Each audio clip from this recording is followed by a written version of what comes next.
Discussion वो चीज़ कौन सी होगी आप कमेंट।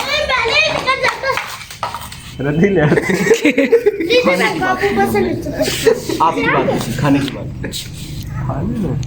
सबसे अच्छी और रात की रोटी आपको ना मंगवानी पड़े ना खानी पड़े।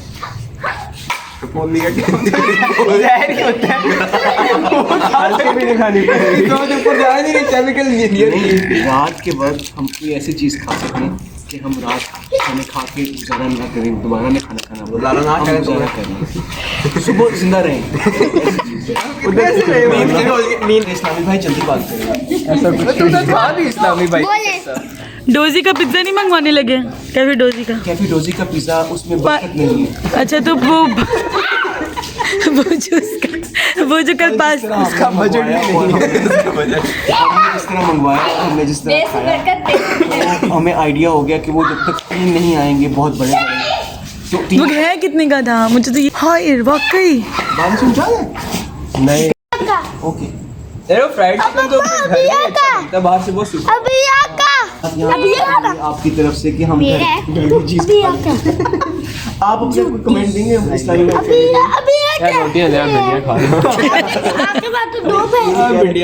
मेरे प्यारे इस्लामी भाई,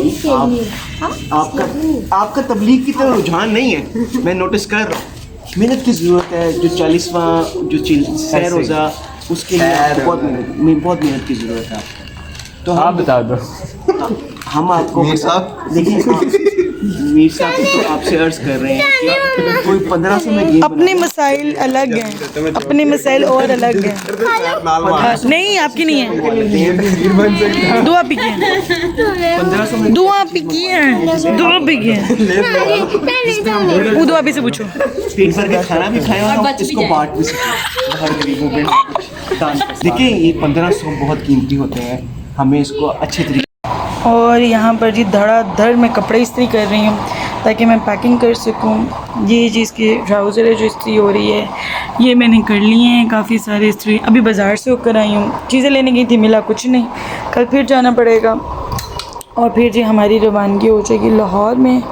अभी एक दिन है, हाँ जी आज का दिन, कल का दिन है और फिर हम चले जाएंगे जी लाहौर वापस, क्योंकि अब जाना है बाहर ही। तो यहाँ जी काफ़ी सारे जो मेरे ड्रेसेस हैं प्रेस हो गए हैं, जो रिमेनिंग है वो मैं कल करूँगी। अब मैं थक गई हूँ, कुछ चीज़ें फ़ोल्ड करने वाली थी वो की हैं और मैं कोशिश करूँगी कि अपना बैग जो है ना वो आज ऑलमोस्ट हो जाए मेरा। अस्सलाम वालेकुम एंड वेलकम बैक अगेन। कैसे हैं जी आप सब लोग? उम्मीद है कि सब खैरियत से होंगे, बिल्कुल ठीक ठाक होंगे। तो यहाँ पर जी ऑब्वियसली वापस जाने की तैयारियाँ हो रही हैं। मेरी पूरी कोशिश होती है कि जब मैंने बहरीन से पाकिस्तान आना है तब भी मेरी पैकिंग बड़ी ऑर्गेनाइज हो, ताकि कपड़े निकालूँ क्लोजेट में रखूँ। इवन अगर बैग्स में मेरे अगर ऑर्गेनाइज होती है ना चीज़ तो ढूंढनी और यूज़ करनी आपको आसान रहती है। अब चूँकि पिछली बार तो अम्मी ने मेरे सारे कपड़े प्रेस कर दिए थे और मैंने एज़ इट इज़ जाके ना क्लोजेट में रख दिए थे। और अगर आपने इन केस क्लोजेट में हैंग नहीं भी करनी है, आपने फोल्डेड क्लोथ भी रखने हैं, तो मुझे ये होता है फटाफट पहले मैं क्लोजेट में रखूँ, उसके बाद मैंने हैंग करने या फोल्डेड ही रखने हैं। तो वो बड़ी आसानी हो जाती है क्योंकि बैग्स खाली हो जाते हैं, आपके पास स्पेस होती है और आप मेंटली रिलैक्स हो जाते हैं कि यार बैग खाली हो गए हैं। और यहाँ पर जो आया ने अपने बाबा का बचपन का टॉय डिस्कवर किया है, जिसको ज़िशान बहुत ही ज़्यादा सोचो बड़ी लुक से देख रहे थे, जैसे वो पास में चले गए हैं और बस सारे फ्लैशबैक स्टार्ट हो गए हैं। तो काफ़ी देर ना ज़िशान इसको बैठ के देखते रहे हैं कि मैम ये बहुत खेला करता था। आई डोंट नो इसको क्या कहते हैं, बिकॉज मैंने ये पहली बार देखा है। जब मैंने ये देखा ना तो मुझे एकदम ज़िशान के बाबा की याद आई, क्योंकि ऑब्वियसली उन्होंने उनको बाय करके दिया होगा और ये एक लकड़ी का जो भी बना हुआ है, इसकी वक़्त है कि ये जनरेशन्स टू जनरेशन सर्वाइव कर सकते हैं। बट एक इंसान की कोई नहीं है कि आज है और कल नहीं है, मतलब इंसान की इतनी शेल्फ़ लाइफ है, कोई नहीं पता कभी भी इंसान जो है ना इस दुनिया से जा सकता है। तो इसीलिए जो है ना हमें चाहिए कि हमारे अखलाक अच्छे होने चाहिए और ज़रूर हमें चाहिए कि हक़ का साथ दें। जो कुछ फ़लस्तीन में हो रहा है ना, ये नाकाबिले बर्दाश्त है। वो बेशक जन्नत में जा रहे हैं, बट उसको देखना एक बहुत ज़्यादा पेनफुल चीज़ है। लाजमी इनको दुआओं में याद रखें, डोनेशंस दें। आप लोग अगर पता है कौन सी जो साइट है वो वाकई हकीकतन जाती है, डोनेट करती है फ़लस्तीन को, तो मुझे भी ज़रूर बताएं कमेंट सेक्शन में। और आप लोग भी मैक्सिमम डोनेट करें। पता नहीं मेरे दिल को, ऑब्वियसली इनको डोनेशन की हर चीज़ की ज़रूरत है इस वक्त, बट मेरे दिल में ना एक गिल्ट सा रहता है, एक अजीब सी टेंशन, एक एंजाइटी सी रहती है कि अगर इनको मारा ना जाए, अगर इनके साथ ये सलूक ना किया जाए तो उनको डोनेशंस की क्या ज़रूरत है। जो बहादुर वो कौम है ना, मैंने इतनी बहादुर मतलब कोई इंसान देखा ही नहीं है। जब वो अल्हम्दुलिल्लाह कहते हैं, हस्बिनल्लाहु व निअमल वकील कहते हैं, लिटरली मेरी आंखों में से आंसू आते हैं कि इस कदर ईमान, और हम लोग कहाँ स्टैंड करें, हमारा ईमान कहाँ है, हमारे बच्चों को कहाँ दीनी नॉलेज है, कहाँ दीनी तालीम है। आई डोंट नो, मतलब मैं उनके मुकाबले में सिफर से भी बिलो हूँ, मैं लाइक माइनस में हूँ। अगर मैं अपने आप को सोचूँ ना कि मेरे बच्चे कहाँ स्टैंड कर रहे हैं, उन बच्चों के मुकाबले में तो कहीं स्टैंड नहीं कर रहे हैं।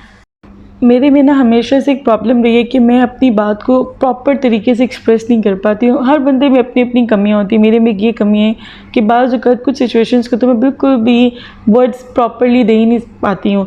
तो ये सिचुएशन है फ़लस्तीन को लेकर कि मैं क्या सोचती हूँ, मैं क्या महसूस करती हूँ और उनके लिए मेरी दुआएँ कैसी हैं, मैं बिल्कुल भी एक्सप्रेस कर ही नहीं सकती हूँ, मतलब नहीं कर सकती। अस्सलाम वालेकुम। बाबा नहीं लेने आए मुझे, बाबा किधर है? तो जी यहाँ पर हम लोग लाहौर आ चुके हुए थे और बैग्स मैंने ड्राइंग रूम में रख दिए थे और बच्चों को मैं चेंज कराने लगी थी कि पहले मैं चेंज कराऊंगी फिर मैं खाना की टेबल पे बैठूंगी। तो बस यहाँ पर चेंज कराऊंगी, फ्रेश अप होएंगे हम सारे और उसके बाद खाना शाना खाया। मैंने बिल्कुल भी रिकॉर्ड नहीं किया क्योंकि मेरे सर में इस कदर शदीद दर्द हो रही थी कि बस मैं बता नहीं सकती। पैनाडोल खाई, चाय पी और मैं बस सो गई। और यहाँ पर जी हम लोग जा रहे हैं मुरीद के, हमें एक छोटा सा काम था, इसमें मैं हूँ, ज़िशान है, मेरी अम्मी हैं, मेरी आपी हैं लाइक, और हम लोग बस छोटा सा काम था, हमें ये लोग भी आए हुए थे तो हमने कहा चलें आप भी हमारे साथ चलें। तो बस हम लोग अपना छोटा सा काम करेंगे और उसके बाद हम लोग आ जाएंगे वापस। और मुरीद के जाते हुए मुझे यही था कि हमें ज़्यादा से ज़्यादा 2 या 3 घंटे लग जाएंगे क्योंकि लाहौर से मुरीद के का डिस्टेंस तो एज सच नहीं है। आई थिंक सियालकोट जाते हुए आपको मुरीद के नज़र आता है, इतना डिस्टेंस नहीं है, बट पता नहीं क्या हुआ हमें इतना टाइम लग गया। पहुंच तो हम लोग गए थे अपनी डेस्टिनेशन पे, बट काम होते होते हम इतना टाइम लग गया। वापसी तकरीबन आई थिंक मगरिब होने वाली थी जब हम लोग पहुंचे, घर पहुंचे तो मगरिब हो गई थी। कितने साफ है? हाँ जी, अच्छे गिलास अच्छे से धो दोगे? कितने गिलास पीने? मैं ना दो बाबा तैयब के लिए ले ले, से खाना भी नहीं खाया, ले ले एक गिलास। लाइक हमारा पूरा दिन इसमें लग गया। सुबह 9 बजे के उठे हुए और फिर निकलते निकलते 10-11 बज गए थे और पहुंचाते फिर वहाँ से वापस आते तो बहुत टाइम लग गया था हमें। तो खैर यहाँ पर इतनी गर्मी मुझे लग रही थी कि जो है मैंने कहा ज़िशान मैंने गन्ने का रो पहना है, तो बस हम लोग यहाँ पे गन्ने का रो ले रहे थे क्योंकि बहरीन में तो ये चीज़ें आपको नहीं मिलती हैं, यहीं पर मिलती हैं और जितना हो सकता है ना मैक्सिमम इन चीज़ों को मैं अवेल करती हूँ, लाजमी इंजॉय करती हूँ। तो बस यहाँ पर जो हम लोगों ने गन्ने की रो ली, आप ही के लिए मैंने सिनफ्लिक्स मंगवा ली थी क्योंकि आप ही को सर दर्द का बहुत इशू रहता है, मुझे भी है पर जितना आप ही को है ना उतना नहीं है, इनको मिग्रेन है तो बस वो सिनफ्लिक्स से ही अभी गुजारा करती हैं। और जी हमें इस पॉइंट पे हुई देरी क्योंकि हम लोग गलत सोसाइटी में एंटर हो चुके थे, तो यहाँ हमें आना नहीं था और हम लोग यहाँ आ गए थे, बट यहाँ के व्यूज़ इतने मज़े के थे। ये चेक करें, खेत, बच्चे और फुल ग्रीनरी, इसको मैं इतना इंजॉय करती हूँ ना, मुझे ये चीज़ें इतनी अच्छी लगती हैं। आई थिंक हर आजकल के बंदे को ना ये चीज़ें बहुत ज़्यादा अपील करती हैं। इतनी फ्रेश यहाँ की हवा थी, हल्की हल्की ठंडी धूप, सारा कुछ इतना अच्छा लग रहा था। इवन ये देखें घोड़े खड़े हुए थे और मुझे अर्थरुल वाला वो ड्रामा याद आ गया, तो बहुत ही ज़्यादा ज़बरदस्त किस्म का ये व्यू था। बहरहाल हम लोग पहुँच गए थे अपनी डेस्टिनेशन पे, यह बहरहाल गलत थी। फिर जब हम लोग पहुँचे वहाँ पर तो छोटा सा मैं काम था वो करके जब हम लोग निकले हैं तो काफ़ी ज़्यादा टाइम हमें हो गया था और आप ये देख सकते हैं असर का टाइम था, जब बल्कि मगरिब होने वाली थी, ये हम लोग घर पहुँच रहे थे। घर पहुँचे उसके बाद हम लोग ने बिरयानी बनाई हुई थी, आमना ने वो खाई, इतनी मज़े की थी मैं आप लोग को क्या बताऊँ। वो खाई पी, चाय पी, आधे घंटे के लिए हम लोग लेट गए और फिर जो हम लोग आ गए थे बाहर क्योंकि आप ही वगैरह बिल्कुल एक दिन के लिए आए हुए थे, तो हम लोगों ने सोचा छोटी सी ना मिनी सी शॉपिंग कर लेते हैं। तो दिन था कोई नहीं हमारे पास, तो हम लोग उसी दिन निकल पड़े। तो यहाँ पर जी पेट्रोल डलवा रहे थे और पेट्रोल की प्राइस चेक करें आप, ये देखें जी पेट्रोल की प्राइस चेक करें, गरीब बंदा कैसे गुजारा करता है। सीरियसली वाकई अल्लाह ताला ही हामी नासिर है, हालात मुल्क के कोई नहीं रहे अब। तो यहाँ पर जी सबसे पहले हम लोगों ने एंट्री मारी मनीषो ऑनलाइन भी जो है वो डिलीवरी करते हैं। तो जो हैं आप ही हैं इनकी देवरानी, यहाँ से काफ़ी ज़्यादा चीज़ें मंगाती हैं। तो उन्होंने था मनीषो देखा, वो ऑब्वियसली वो बहावल नगर थे और अब बहुत कम लाहौर आते हैं, एक बहुत कम आना होता है उनका। पहले वो काफ़ी फ्रिक्वेंटली आते थे, इवन बच्चों की शॉपिंग होती ही लाहौर से थी। बट अब चूँकि बच्चे बड़े हो गए हैं, किसी का कोई कॉलेज होता है, कोई टाइम है, किसी के एग्ज़ाम्स हो रहे होते हैं, तो नहीं निकला जाता। तो मनीषो आई थी, उन्होंने कहा मैंने मनीषो नहीं देखा हो तो देख लेती हूँ। तो मैंने कहा आप देख लें, ये है जी मनीषो। इतना बड़ी चौड़ी लंबी दुकान तो है नहीं है, नॉर्मल एवरेज सी ये शॉप है। तो वहाँ से हम लोगों ने थोड़ी सी चीज़ें देखी। उसके बाद हम साथ ही में एक शॉप थी, वहाँ पर हम लोग घुस गए और जो यहाँ पर ऑफ़र लगी हुई थी बाय 2 एंड गेट 1 फ्री की। और प्राइसेस ज़ाहिर है कि बाय 2 गेट 1 फ्री हो तो आपको प्राइसेस तो पता है कैसी होती हैं। मनीषो वालों ने रिकॉर्ड करने नहीं दिया, इसलिए मैंने ज़्यादा रिकॉर्डिंग वहाँ नहीं की और इस शॉप में घुसी थी, बस थोड़ी बहुत चीज़ें देखी और उसके बाद हम लोग आगे चले गए। तो और आगे का व्लॉग इंशाल्लाह आपको कल मिलेगा क्योंकि वीडियो फिर बहुत लंबी हो चुकी है।